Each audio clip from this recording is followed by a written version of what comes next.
Hello students, सो ये application of plant tissue culture का ये थर्ड लेक्चर है।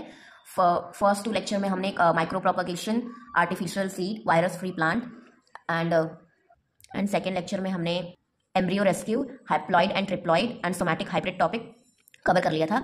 अब हम आगे application of plant tissue culture में देखेंगे प्रोडक्शन ऑफ सेकेंडरी मेटाबोलाइट्स। सो हमने पढ़ रखा है कि मेटाबोलाइट्स क्या होते हैं, मतलब प्लांट्स के अंदर टू टाइप्स ऑफ मेटाबोलाइट्स पाए जाते हैं, एक प्राइमरी होता है और एक secondary. So plant produces thousands of sophisticated chemical molecule. These include the chemicals required for a plant basis metabolic processes such as sugar, lipid, amino acid, and nucleic acid, primary metabolites, and some other additional products such as alkaloids, resins, tannins, latex, etc. secondary metabolites. So plant जो है primary और secondary metabolites produce करते हैं। अगर question आएगा कि what are the primary metabolites, तो primary metabolites वही बेसिक मेटाबॉलिक प्रोसेसेस के लिए जो केमिकल्स रिक्वायर्ड होते हैं बायोमोलिक्यूल, जैसे sugar, lipid, amino acid, nucleic acid, ये प्राइमरी मेटाबोलाइट्स हैं। और कुछ एडिशनल प्रोडक्ट्स जैसे जिसको सेकेंडरी मेटाबोलाइट बोलते हैं वो प्रोड्यूस करता है, जैसे alkaloids, resins, tannins, latex etcetera. और ये यूज में भी आता है, ह्यूमंस यूज करते हैं उसको। The function of secondary metabolite in plant is not clearly understood, although they have been implicated in defense mechanism of plant against pest and pathogen as well as feeding by animals. So मतलब कि ये बोल रहे हैं कि जो secondary metabolite का जो फंक्शन है वो अभी अंडरस्टूड नहीं है कि आखिर प्लांट जो है वो सेकेंडरी मेटाबोलाइट क्यों बनाता है।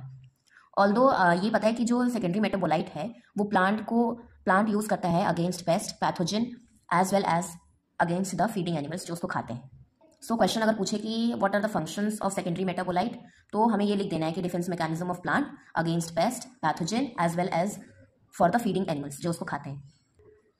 However many of the secondary product specially various alkaloids are of immense use in medicine.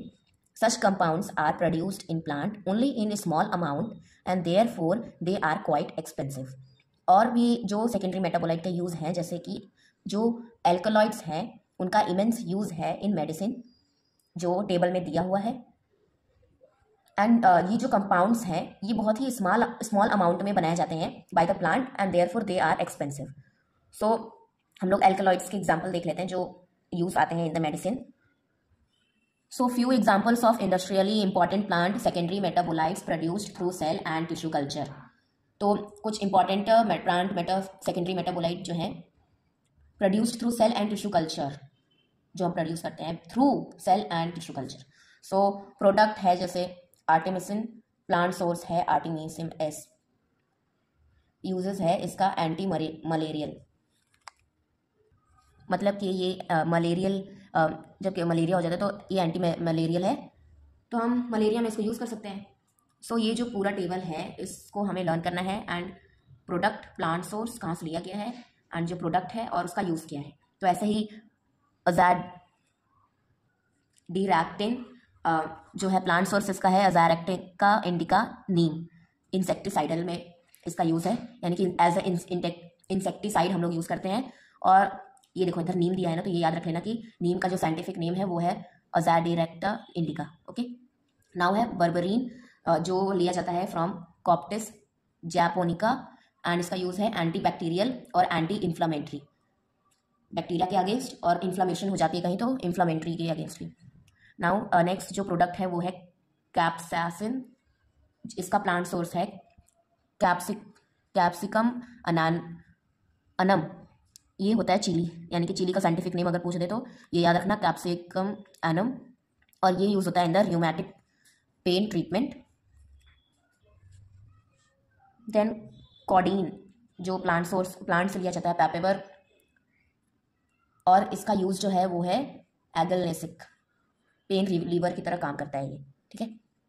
Then है डाईऑक्सिन, इसको लेते हैं डिजिटैलिस, इसका यूज़ है कार्डियक टॉनिक में।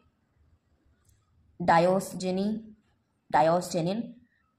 ये इसका प्लांट सोर्स है डायोस्कोरिया डेल्टॉइडिया, और ये यूज़ होता है इन द एंटी फर्टिलिटी, यानी कि अगर फर्टिलिटी नहीं हो रही है तो हम फर्टिलिटी करा सकते हैं इसका यूज़ करके, इस प्रोडक्ट का। देन ऐसे ही जो भी है एग्जांपल्स उसको हमें लर्न करना है। क्विनीन जो है वो भी एंटी मलेरियल में यूज़ होता है। देन ऐसे ही सारे जो है हमें लर्न करना है, ये पूरा जो टेबल है वो लर्न करना है। प्लांट सोर्सेज इतने इंपॉर्टेंट नहीं है, लेकिन जो ये कुछ नीम और चिली के जो एग्जाम्पल्स साइंटिफिक नेम दिए हैं ये लर्न कर लेना। लेकिन जो प्रोडक्ट है और यूजेस हैं उनके ये पता होना चाहिए। जैसे अगर क्वेश्चन पूछ देगा कि एंटी मलेरियल के प्रोडक्ट बताओ, तो यहाँ पर दो हैं, एक तो क्विनीन है और एक आर्टिमिसिन है। ओके, तो हमें ये सब लर्न करना है। अगर इसमें देखें तो थोड़ा एक जो इम्पॉर्टेंट है वो है विनक्रिस्टीन, जो प्लांट सोर्स है इसका कैटथ्रैंसस रोजियस, जो सदाबहार का प्लांट होता है, इसका साइंटिफिक नेम है। तो सदाबहार को तो हमने देखा ही है, हर घर में होता है, देखा ही होगा, उसमें पिंक फ्लावर जो होते हैं। तो उसके अंदर से ये जो प्रोडक्ट हम लोग निकालते हैं विनक्रिस्टीन, ये एंटी कार्सिनोजेनिक होता है। एंटी कार्सिनोजेनिक मतलब कैंसर को प्रिवेंट करने में हेल्प करता है। तो इसमें होता क्या है कि ये कैंसर को रोकता है ना, तो मतलब कैंसर सेल्स को स्टॉप कर देता है उनका डिवीजन। कैसे? उनके अंदर जो है ना स्पिंडल फाइबर नहीं बनने देता, और हमें पता है कि स्पिंडल फाइबर जो है इतना इंपॉर्टेंट है सेल डिवीजन में। तो स्पिंडल फाइबर का फॉर्मेशन रुक जाएगा उनके अंदर, तो ऑफकोर्स वो सेल डिवीजन बंद कर देंगे, और इससे कार्सिनोजन उनका जो सेल है वो कार्सिनोजन नहीं रहेगी अब। तो ये टेबल जो है ये लर्न कर लेना, ठीक है। The indiscriminative use of such valuable medicinal and other plant has brought them to near extension. A possible solution in this direction is provided by cell and root cultures. Certain plant products such as chiconin are being produced commercially in large scale using bioreactor. So secondary metabolites के इतने ज़्यादा uses हैं, तो इसीलिए जो ये plant से निकालते हैं तो फिर प्लांट का एक्सटेंशन हो रहा है बहुत ज़्यादा। तो इसका पॉसिबल जो सोल्यूशन प्लांट टिश्यू कल्चर से निकालते हैं, यानी कि जो भी मेटाबोलाइट जो है वो कहाँ से निकलता है, तो हम लोग उस चीज़ को कल्चर कर लेते हैं। जैसे possible solution in this direction is provided by cell and root culture. उस सेल को हम लोग कल्चर करते हैं एंड उससे हमें जो प्रोडक्ट है वो मिल जाता है। तो जैसे एग्जाम्पल यहाँ पे शिकोनिन का लिया गया है, जो अब कमर्शियली प्रोड्यूस किया जाता है in using large scale bioreactor. जैसे देखो शिकोनिन जो है इसका यूज़ जो है वो है एंटी माइक्रोबियल और red pigment use in lipstick and dye for silk. तो ये इंपॉर्टेंट है, इसलिए कमर्शियल प्रोडक्शन इसका ज़्यादा है, क्योंकि ये तो भाई इंपॉर्टेंट ही चीज़ें हैं जो यूज़ होती हैं सबके लिए। तो इसलिए कमर्शियल शिकोनिन याद रखना कि कमर्शियली प्रोड्यूस होता है यूजिंग लार्ज स्केल बायोरिएक्टर। तो प्लांट का जो एक्सटेंशन है उसको रोकने के लिए ही हम लोग प्लांट टिश्यू कल्चर का यूज़ कर सकते हैं to make these products in lab का। हाँ, तो इससे हमारा काम आ जाता है in the production of secondary metabolite plant tissue culture. Now somaclonal variation. It has been observed that long-term callus and cell suspension culture and plant regenerated from such culture are often associated with chromosomal variations called somoclonal variation. तो देखो ये बोल रहे हैं कि long term callus, यानी कि callus हमने बनाया और उसी सेल को हम लोग दोबारा मतलब कैलस करते गए, सब कल्चरिंग करते गए। तो यही है long term callus and cell suspension culture, यानी कि बहुत लंबे समय तक अगर हम लोग एक ही सेल को उसका सब कल्चरिंग करते रहे तो वो प्लांट में रीजनरेटेड, यानी कि जो प्लांट उस कैलस से हम लोग ग्रो कराते हैं, रीजनरेट कराते हैं, तो उसमें पाया गया है कि उनके अंदर क्रोमोसोमल वेरिएशंस आ जाते हैं, वही जो म्यूटेशंस होते हैं। तो क्रोमोसोमल म्यूटेशंस आ जाते हैं, इसी को हम लोग सोमाक्लोनल वेरिएशन बोलते हैं। सो क्वेश्चन पूछे अगर कि व्हाट इज सोमाक्लोनल वेरिएशन, तो हमें लिखना है long term callusing and cell suspension culturing and the plant regenerated from such culture are often associated with chromosomal variations called somaclonal variation, and this is called somaclonal variation. So ये लिखना है हमें, it is this property of cultured cell that finds potential application in crop improvement and in production of mutants, example disease resistance in potato. तो ये जो property है, कभी कभी जो म्यूटेशंस यानी कि जो क्रोमोसोमल वेरिएशंस आते हैं वो बहुत ही काम के होते हैं, यानी कि अच्छे होते हैं। तो इससे जो है हमें कभी अच्छे प्रोडक्ट्स मिल जाते हैं, यानी कि क्रॉप का इंप्रूवमेंट हो जाता है। जैसे कि कुछ ऐसे म्यूटेशंस मिल जाते हैं जो काम के हों। एग्जांपल के लिए डिसीज रेजिस्टेंस इन पोटैटो, मतलब अब पोटैटो में डिसीज ही नहीं होगी, वो डिसीज रेजिस्टेंस बन गया, कुछ क्रोमोसोमल वेरिएशंस आ गई उसकी वजह से। तो ऐसे सोमाकोलोनल वेरिएशंस जो हैं वो क्रॉप इंप्रूवमेंट में मदद करती हैं, क्योंकि कभी कभी कुछ अच्छे म्यूटेशंस हो जाते हैं जो क्रॉप को इंप्रूव कर देते हैं। जैसे एग्जाम्पल के लिए लिख देना disease resistance in potato. Larkin and Scowcroft in 1981 proposed the term soma clones for plant variants obtained from tissue culture of somatic tissue. So Larkin and Scowcroft in 1981 में term soma clones जो है वो propose किया था for plant variant obtain from tissue culture of somatic tissues, मतलब somatic tissues से जो culture हुए प्लांट थे उनके अंदर जो वेरिएशंस आए उसको उन्होंने सोमा क्लोन्स बोला, जिसने लार्किन एंड स्कॉक्रॉफ्ट ने, तो ये हमें याद रखना है। Similarly if the plant from which the variant have been obtained in having gametophytic origin such as pollen और egg cell, it is known as gametoclonal variation. So देखो सोमैटिक कल्चर में वे सोमैटिक कल्चर से हुए वेरिएशन को हमने Soma clone बोला, क्योंकि somatic cell से जनरेटेड प्लांट में वेरिएशन आया। और वैसे ही अगर वेरिएशन गैमेटोफाइटिक ओरिजिन, जैसे कि हमने पॉलन या फिर एग सेल का कल्चर किया है और उसमें वेरिएशन आ रहे हैं, क्योंकि ये गैमीट्स हैं, पॉलन और एग ये गैमीट्स हैं। सोमैटिक सेल वो होते हैं जो गैमीट नहीं होते, तो गैमेटोफाइट अगर ओरिजिन है तो उसको हम लोग गैमेटोक्लोनल वेरिएशन बोलेंगे। तो ये ईजी है समझना, गैमेटोफाइट ओरिजिन में वेरिएशन हो रहा है तो गैमेटोक्लोनल वेरिएशन, और सोमैटिक ओरिजिन में वेरिएशन हो रहा है तो सोमाक्लोनल। तो ये हो गया। Now in vitro plant germplasm conservation. So germplasm refers to sum total of all the genes present in a crop and its related species.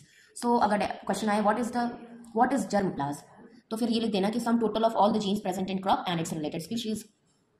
The availability of wide diversity, which include land races, cultivars, primitive wild species of crop plant, and its conservation is utmost important as they are invaluable for future breeding program.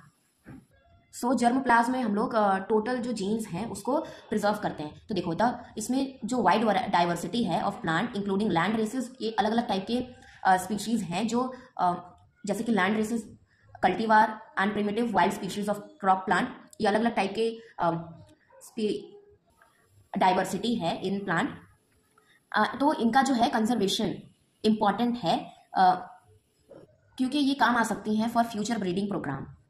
तो क्या होता है, इसीलिए हम लोग germplasm का हम लोग इसमें कंजर्वेशन करेंगे। However the existence of primitive cultivar and wild relative of crop plant has been endangered by extensive use of newly introduced cultivar and hybrid, and this has posed a great concern to avoid the erosion of plant genetic resources. तो जो हमने यानी कि primitive जो बहुत ही पुरानी थी वो कल्टीवार्स और वाइल्ड स्पीशीज़ जो हैं वो इंडेंजर में आ गई हैं, क्योंकि जो न्यूली हाइब्रिड जो हमने खुद इंट्रोड्यूस कर दी है, बना दी है, तो उसकी वजह से जो प्रिमिटिव कल्टीवार्स और वाइल्ड स्पीशीज़ हैं वो इंडेंजर हो गई हैं। तो हम लोग इनको कैसे बचाएंगे? Therefore, attempts have been made to preserve the genetic resources by conventional methods, example seeds, vegetative propagules, etc. It is known as in vivo gene bank, as well as non-conventional methods, that is cell and tissue culture methods known as in vitro gene bank. तो इनके genetic resources को जो है conserve यानी कि preserve करने के लिए मेथड्स यूज़ किए गए हैं, जैसे कि कन्वेक्शनल मेथड्स जिसमें आ जाता है सीड, वेजिटेटिव प्रोपग्यूल्स एक्सेट्रा, यानी कि उनका जो सीड है उसको हम प्रिजर्व कर रहे हैं, या फिर उनके वेजिटेटिव प्रोपगेशन कर कर, तो इसको हम बोलते हैं इन वीवो जीन बैंक। मतलब इसके अंदर हम लोग स्टोर कर रहे हैं जेनेटिक मटेरियल, प्रिजर्व कर रहे हैं उसको, इसलिए इन वीवो जीन बैंक। देखो इन वीवो मतलब with in the living organism, यहाँ पे लिविंग ऑर्गेनिज्म ही है, तो जैसे सीड और प्लांट यानी कि वेजिटेटिव प्रोपगेशन कर रहे हैं तो ये तो प्लांट यानी कि सेल के अंदर ही है, इसलिए इन वीवो। और यहाँ पे इन विट्रो है क्योंकि ये लैब में आर्टिफिशियली टेस्ट ट्यूब के अंदर या फिर लैब में हम लोग स्टोर करते हैं। देखो, और ये इसको बोलते हैं non conventional methods. So question पूछेगा कि what are the conventional and non conventional methods to preserve the genetic resources of endangered species. तो इसलिए लिख देना कन्वेक्शनल मेथड्स में हम लोग सीड, वेजिटेटिव प्रोपग्यूल्स का यूज़ करते हैं और इसको इन वीवो जीन बैंक बोलते हैं। नॉन कन्वेक्शनल मेथड्स में cell and tissue culture method, जो हम पूरा चैप्टर ही हम पढ़ रहे हैं, इसमें इसको बोलते हैं in vitro gene bank. Plant cell and tissue culture तो हमने पूरा मेथड देख लिया कि कैसे हम लोग इसको प्रिजर्व कर सकते हैं। This will ensure the availability of valuable germplasm to breeder and to develop new and improved varieties. तो ऐसे प्रिजर्व कर लेंगे हम लोग, तो जो अगर हमें फ्यूचर में कभी इनकी जो यूज़ हम लोग यूज़ कर सकते हैं इनके to develop new and improved varieties from them. तो ये जर्मप्लाज्म का हमने प्रिजर्वेशन कर लिया। The germplasm conservation through the conventional method has several limitations, such as the short-lived seed dormancy, seed-borne diseases, and high input of cost and labor. तो देखो, of course ये जो है नेचुरल मेथड है, नेचुरली है, तो इनके अंदर कुछ लिमिटेशंस आएंगी। तो क्वेश्चन अगर पूछे कि what are the limitations of conventional methods of germplasm conservation, तो इसमें लिख देना कि लिमिटेशंस जो है, द शॉर्ट लिफ्ट सीड्स, यानी कि सीड्स जो है वो वाइबिलिटी जो है वो जल्दी अपनी लूज कर देती हैं। Seed dormancy, seed born diseases, यानी कि उसमें डिसीज़ हो जाती है या डॉर्मेंट हो जाती है, मतलब ग्रो ही नहीं करती है, जर्मिनेट ही नहीं करती है। And high input of cost and labour, यानी कि इनको जो मैनेज करने में जो कॉस्ट और लेबर है वो दोनों भी ज़्यादा लगते हैं। On the other hand, the biotechnological approaches for conservation of plant germplasm can surpass many of these problems and it can be done by following approaches। तो ये बोल रहे हैं कि जो बायोटेक्नोलॉजी का हम लोग यूज़ करके कंजर्वेशन ऑफ प्लांट जर्मप्लाज्म को है उसको बहुत ही आसान कर देते हैं एंड ये जो प्रॉब्लम्स हैं वो भी ओवरकम हो जाती हैं। तो 2 मेथड्स हैं जिसको हमें पढ़ना है, जैसे कि फ्रीजिंग स्टोरेज और क्रायो प्रिजर्वेशन और कोल्ड स्टोरेज। तो ये जो है जर्मप्लाज्म को हम लोग ऐसे प्रिजर्व करते हैं। देखो, पहला है कि फ्रीजिंग स्टोरेज और cryo preservation. This utilizes the long-term preservation of cell and tissues, example shoot tip, axillary bud, meristem, somatic embryo, etc. at ultra low temperature -196 degrees Celsius, that is liquid nitrogen, for indefinite time by using cryoprotectants, example dimethyl sulfoxide, glycerol, proline and mannitol। तो cryo preservation में हम करते क्या है कि long term preservation करते हैं cell और टिश्यू का, जैसे कि short tip, axillary bird, meristem, इन सब का जो सेल है उसको हम लोग प्रिजर्व कर लेते हैं एट अल्ट्रा लो टेम्परेचर। जो लिक्विड नाइट्रोजन यूज़ करते हैं जिसका जो टेम्परेचर होता है वो होता है -196 डिग्री सेल्सियस। और इनडेफिनिट टाइम के लिए उसके अंदर हम लोग क्रायो प्रोटेक्टेंट्स डाल देते हैं उसके अंदर और ऐड कर देते हैं, जिससे कि डाइमिथाइल सल्फॉक्साइड, ग्लिसरॉल, प्रोलिन और मैनिटॉल। तो इससे जो है इनडेफिनेट टाइम तक हम लोग उसको प्रिजर्व करके रख सकते हैं। तो ये सब लर्न करना है क्या है क्रायो प्रोटेक्टेंट्स और क्रायो प्रिजर्वेशन में क्या होता है। The cell and tissue can be recovered after thawing and can be used for regeneration of plant. फिर जब हमें इनको यूज़ करना है सेल और टिश्यू को, तो हम लोग उसको दोबारा रिकवर कर लेते हैं जब वो लोग नॉर्मल टेम्परेचर पे आ जाते हैं, और इससे हम लोग दोबारा रीजनरेट कर सकते हैं प्लांट। नाउ नेक्स्ट जो मेथड है वो है कोल्ड स्टोरेज। तो कोल्ड स्टोरेज में दिस यूजेज द शॉर्ट और medium term storage of germplasm by using shoot tip, nodal और meristem explant culture. The storage is done under conditions that impose slow growth such as low temperature, 4 degrees Celsius or 15 degrees Celsius, and nutrient limitation or the addition of growth retardant, example abscisic acid in the medium। तो cold storage जो है technique उसको हम लोग short, तो अगर हमें किसी प्लांट को यानी कि जर्मप्लाज्म को शॉर्ट या मीडियम टर्म के लिए स्टोर करना है तो उसके लिए हम लोग कोल्ड स्टोरेज यूज़ करते हैं। उसमें हम लोग जर्मप्लाज्म को कल्चर कर देते हैं bye using shoot tip, nodal और मेरिस्टेम एक्सप्लांट कल्चर।